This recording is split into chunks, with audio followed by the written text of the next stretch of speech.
Hey guys, today we are working on another lawnmower. It's actually a international harvester lawnmower that was somewhat shown in a previous video. The deck used to be yellow but was painted green by the previous owner because the white gas tank was leaking, so when he replaced the cover it was green, so he decided to paint the deck. Today we're going to be replacing the kill switch right here. This one rotates around like 160 and it's held together by zip ties. We have a new old stock part right here, so we're going to be installing this today. It should be pretty straightforward. Just the Phillips head screws need to be removed to remove the cover off.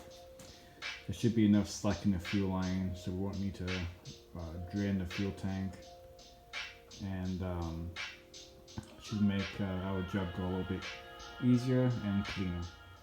So when the cover is removed, you can see the kill switch right here. It's split right here, so it's held together with a zip tie. As you can see, it just spins all the way around. It's not how it's supposed to work. It's held on by one bolt right here, and then the wire here goes to the coil. It obviously grounds the coil out to kill spark. This will just pull off, and then you just install the new one and you should be good to go. So here's the switches side by side. You can see where that one's split. Here's a new one, which also comes with new hardware, which is really cool. And again, just simple one bolt. Remove the kill wire, reinstall, and you should be good to go. I also just noticed too on this mower, around the float bowl, it's a little damp, so we need to get a cab float bowl gasket for this one.